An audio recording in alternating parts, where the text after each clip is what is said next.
Is that all right? That was fine, Senator. I think if we could get one with the family, say, over by the fireplace there. Fine. You're going to be very pleased with these, I know. All right. Now, let's see. Jim, get lost. Oh, sure. Thank you. Senator, would you sit down there on the couch by Mrs. Fairchild? Thank you. And have the little girl over with you, Senator, please. Come on, honey. That's fine. And Mrs. Fairchild, would you get in close to the Senator? Thank you. I'd be delighted. And son, sit down there by your mother, will you, please? Well, that's very good now. Well, you boys don't need me. But remember, the press conference starts in 5 minutes, so hurry it up. All right, now. Big, happy smile. Daddy's just been appointed a senator. Isn't that great? Get you smile, huh? Good. How are you, Sam? Well, I'm fine, Jim. You're a long way from the state capitol. Thank you. The governor thought I could be of some help to the senator. Well, I'm sure you will be. You going to let him say anything? Now, Sam.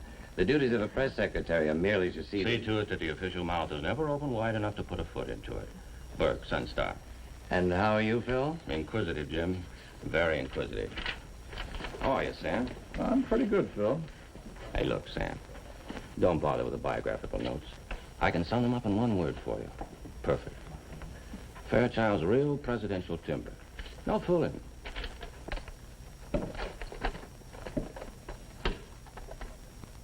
I mean, after a couple of terms in the Senate for seasoning. Elliot Fairchild. It's a good name. Born on a farm, in the right state. Selected his parents very well. Not too poor, not too rich. Very honest, church-going. State college, state law school. Conservative and successful law firm with conservative and loaded clients. Just a minute. Elliot looks so good with a pipe. Well, it's a nice and formal touch, Senator. Good, hold it. Handsome man. Beautiful wife. Beautiful children. Must have made some beautiful money. All of it, I'm sure, in the right way. Ames Globe. Hi, Jim. Hello, Fred. Johnson, the news. Hi. Hello, Johnson. Thank you. I was betting 2 to 1 the governor would appoint Carlson. Carlson's too well known to please the governor, especially his position on the farm policy. Any hint on how he stands on policy? Yeah, for everything, against nothing. Sounds like the late Senator Bannister. Well, Fairchild is completing his term. If the Senate approves the appointment. A formality, a mere formality.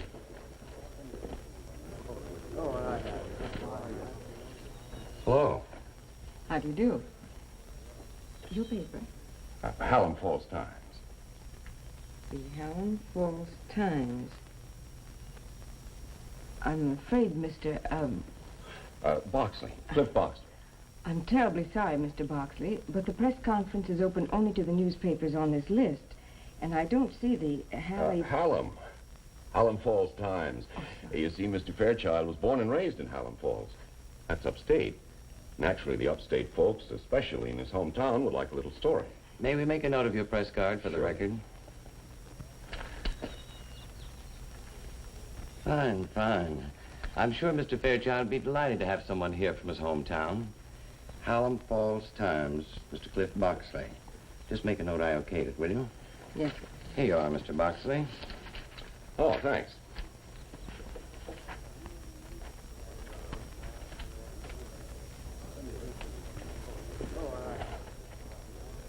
Go right in, Mr. Boxley. Conference will start in a few minutes.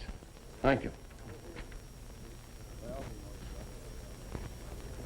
Sorry, boys. About time to start, so let's wrap it up. Oh, just one more, Jim. There'll be more chances. Senator? Thank you. You're welcome. Thank you, Senator. Thank you. Well, you can relax now. Well, I'm glad that's over with. Wasn't so bad, was it, Mike? No, Why don't you take the children to the zoo? it'll be pretty tame for them after this. I'll see you back here at dinner. Bye, Donnie. Bye, dear. Bye, Mike. Pumpkin? Senator, thought you might like a breather before going inside. I need one. If you have any doubt about a question, just look toward me. I'll be the heavy. That's what I'm here for. And, of course, you can always no-comment the tricky ones. As for any questions about foreign policy, I'm sure you can talk around them generally without committing yourself too specifically. I might surprise you, Jim. Answer a question or two myself. Yes, of course, Senator, but The governor thought it'd be wise if your first press conference got across your personality. Well, they can't print just smiles, Jim. But don't worry, I won't embarrass the governor. No, of course not, sir. Well? Looks like my farewell to privacy. In a sense, yes, sir. I'm not so sure I'll like it. Every move subject to criticism. Not only for today and tomorrow, but they may dig into my past. Then there's nothing to worry about, sir. There are no skeletons in your closet. What makes you so sure? The appointment by the governor and all. I'm sure. You're right. They covered all of the closets, most of the attics, and some of the cellars. Then there's nothing to worry about, is there, sir? No, there isn't. I guess I'm ready. Oh, one thing more. Sorry, I almost forgot. The governor sent word that if any questions were asked about Senator Bannister's farm bill, he thought it would be wise to suggest a continuation of a similar policy. He thought that would please most of the people. I see.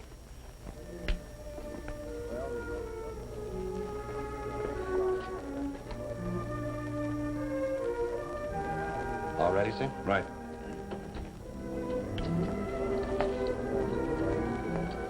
Gentlemen, boys, may I present Mr. Fairchild? Gentlemen, I'm pleased to know you collectively. In the days to come, I hope to know you individually. My office will always be open to you as my home is today.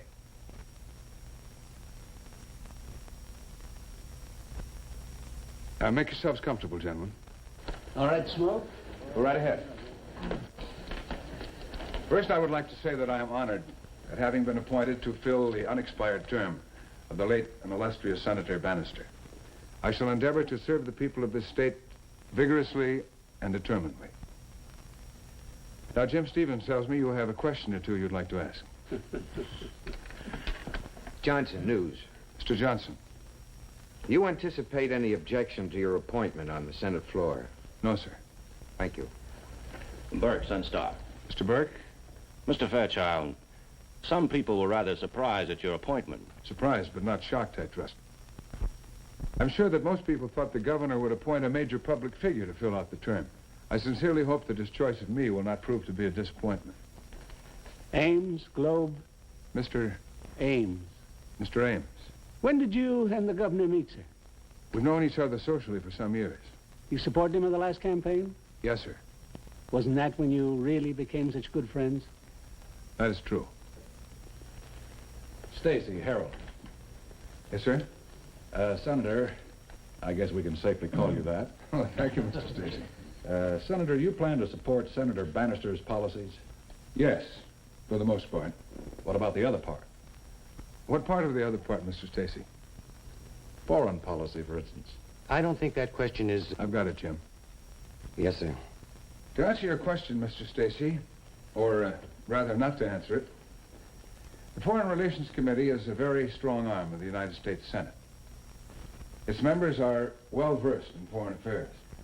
I feel that it would be presumptuous of me, a new appointee, to make a statement of policy at this time. However, I'm very anxious to meet with the members of that committee and study the problem. That's not saying very much, is it, Senator? We often repent of what we have said, but never of what we have not.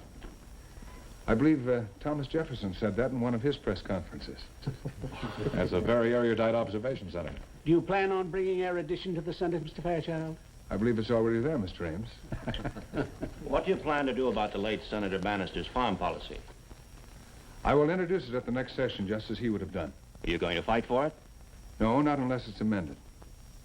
Mr. Fairchild, Yes, sir? I guess you don't remember me, Mr. Fairchild. Cliff Boxley. Of course I remember. Representing the Hallam Falls Times. It's nice to see you again, Cliff. It's been a long time. Yes, it has been. We'll have a long chat later. Gentlemen, Mr. Boxley's from my hometown. Senator, excuse me. I haven't asked Mr. Fairchild my questions. And it's possible they might interest you fellows, too. That is, if the big papers and the news services care about the human side. We're human too, Boxley. What is it, Cliff? Well, I don't have to tell you about Hallam Falls, Elliot. Small town like ours, a couple of thousand citizens. Everybody knows everybody else pretty well.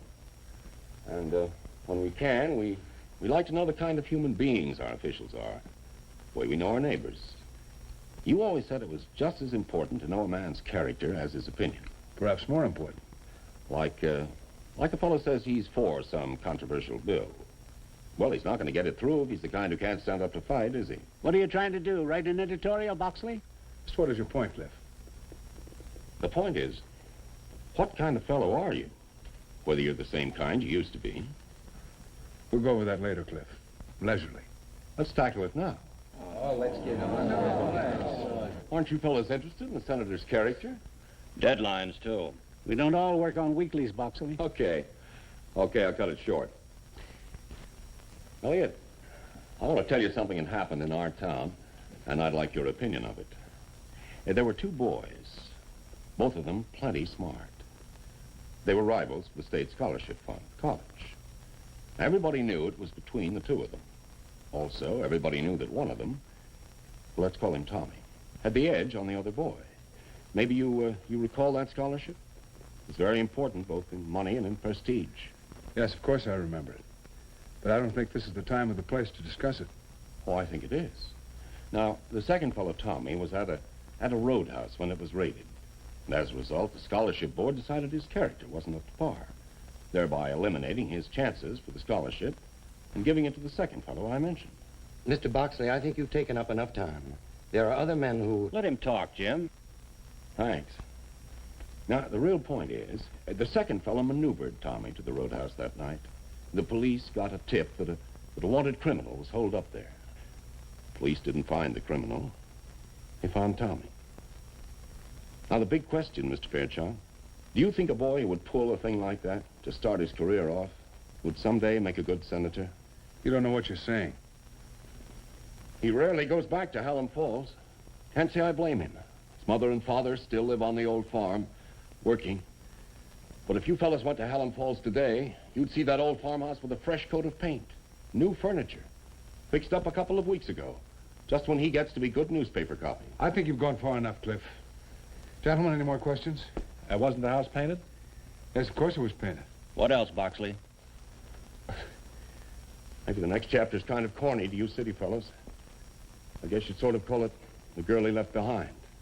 Fine, decent girl. Who kept waiting for him because he'd asked her to be his wife. Kept waiting until he met a girl with a lot of money and important social position. So he married her and forgot the girl in Hallam Falls. And that, gentleman, is your senator appointee, Elliot Fairchild. Gentlemen, let's retrace Boxley's accusations. I believe he intimated that I was an opportunist who married for money and social position. You can forget that part, Mr. Fairchild. I don't think it's necessary. I understand. You're very kind. I'll make it brief. There on the mantel is a picture of my wife, taken shortly after we were married. That she was a beautiful woman then, and is still very beautiful, needs no elaboration. I'm reluctant to speak of my personal life publicly, but the situation forces me to. I assure you, gentlemen, I did not marry my wife for money or social position. We love each other deeply. There's never been the slightest hint of infidelity or discord. I'm sure even our merest acquaintance can attest to that. As to the other girl, yes, there was another girl. I think most everyone who leaves a small town leaves a girl behind. My case, it was just a school kid romance. That's his word against mine. As for her waiting for me, I don't believe she waited any longer than it took me to leave the town. She was married a few weeks later. The glib lawyer adds a touch of humor. And as to the house being painted a few weeks ago, I'm afraid I'll have to plead guilty to that. And that it was painted because some pictures might be taken. Yes. But don't we all spruce up when pictures are taken? New suit, shirt, tie. How long's it been since you've been back to Hallam Falls? It's been quite some time. But you insinuated that my parents had been neglected, abandoned. Miss Hastings. Yes, Mr. Fairchild. I believe I dictated some personal letters last week. Monday, I think it was. Do you have the notes for that day? Yes, sir, I do. Would you bring them here, please? Yes, sir. I dictated a letter to my father. Would you find it? Yes, sir. Read it aloud, please. Dear Dad, this is just a reminder that we are expecting you and Mother on the 1st of July as usual. And don't forget to bring the home movies of the new pigs. The children would be heartbroken if you didn't. I'm glad you had the old place painted as per my request. There may be some pictures taken of it soon. Just why I cannot tell you at this moment. Something big may be happening to me real soon. New paragraph. And will you please stop trying to repay the loan, as you call it, that I advanced That'll be all, for Miss the... Hastings. Yes, sir. Thank you. That's a good prop letter to have lying around. Almost too good, huh? All right, let's get to the main accusation. That I framed another boy to win the state scholarship. Let's see you prop your way out of this one. Hallam Falls is a small town upstate. I doubt if many of you have ever been there. But you've been to many other small towns just like it. If you have, you know the hardest thing to keep in a small town is a secret. Well, Hallam Falls hasn't changed much in 20-odd years. Back in 1930, we had Prohibition, like everyone else. The usual roadhouse was out of town a ways. There wasn't much to the place, kind of run down at best. But since you could get a drink there made it pretty exciting. And the fact that it was considered out of bounds, that much more desirable. One afternoon, our chief of police had a phone call. A tip that a certain criminal was at the roadhouse. The caller wouldn't identify himself, so wisely the chief kept him talking and had the call traced. Wait a minute. What are you trying to sell us? Are you men going to listen to this cooked-up melodrama? What is there about the story you object to, Cliff? Why don't you just admit you made the call to frame the other boy? Why don't you admit you were the other boy? He used the name Tommy when making the accusation. Actually, there was no Tommy. Cliff and I were competing for the scholarship. He was the boy at the roadhouse. All right. What if I was? Does that make your tipping the police off honorable? You informed against me for your own gain. That isn't true. You told the police there was a criminal at the roadhouse, but you knew I was there. No, Cliff. The roadhouse was raided, but the criminal was not to be found. Naturally, they took the names of the people at the place. When the names were made public, the scholarship board disqualified Cliff. Believe me, I didn't want to win the scholarship that way. A moment ago, I told you that the chief of police traced the anonymous call. He traced it directly to the roadhouse, specifically to a telephone near the bar. It didn't sound like a legitimate tip, but since this particular criminal had been reported in the vicinity of Hallam Falls, they had to investigate. When they got there, he wasn't there. Who made the call? Here's where the story takes a strange twist. There were 5 people at the bar other than the bartender. And only one had used the phone within the last hour. The bartender remembered because the caller had asked for change. Was it the girl who was with Boxley? You answer that, Cliff. Sure, I'll answer it. Whole story's a fake. They never traced any call. If they did, they traced it to you. He informed on himself. Why? Why would I do that? Tell me, why? A psychiatrist could tell you. You're a sick man, Cliff. You were sick then. You never wanted to leave the small town. You were afraid to face the big world outside. You couldn't have turned that scholarship down directly. No. You had to invent a psychological crutch for yourself. An early defeat that you could look back on with kind of a sick pride. As I've said, it was a well-kept secret. The people who knew about it wanted to help you. You always refused that help. Can you prove that story, Senator? All right. Cliff, you say you work for the Hallam Falls Times. Yeah. Sure, you old man Howard. You haven't worked for him for over 10 years. How about your credentials? How about your press card?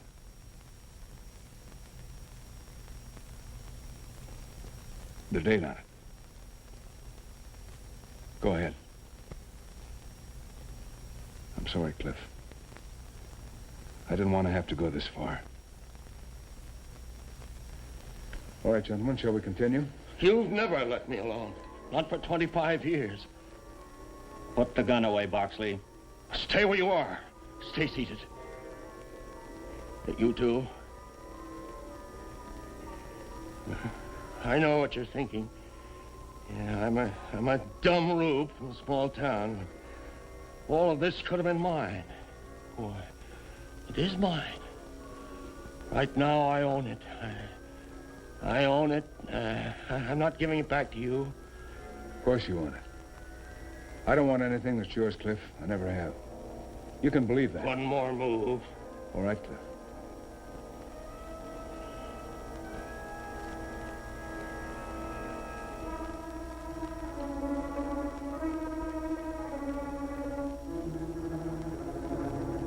Go ahead. Go ahead, try something. Don't just stand there. Go on. What do you really want? 25 years? That's what I want. That's what I want. That's what I've got. I'm standing where you are, Senator. Oh, I know you think it's impossible, but... No, it's not impossible, is it? Everything that you've worked for all your life. And now, it's mine. Any last words, Senator? How many do I have? When I feel like cutting it off, I'll do it. With this. Hey, Boxley, that's very, very good. Hold it, will you? That's it. Now, just a little closer. That's it. Easy, Boxley. He's going to hurt you.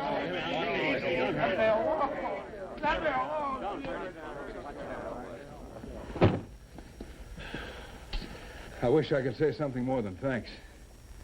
I don't even know your name. Henderson, Sun-Star. We've got a hero on the paper. Are you kidding, Burke? I just took the picture. The senator took the gun. You think you got a picture? Well, if I don't, I'll shoot myself. Can I have it? Could we destroy it? I'm sorry, Senator. That's the property of the Sun-Star. What happened here this afternoon is news. I'm afraid we'll have to use the picture. I'm sorry the story has to be told. We kept it a secret in Hallam Falls.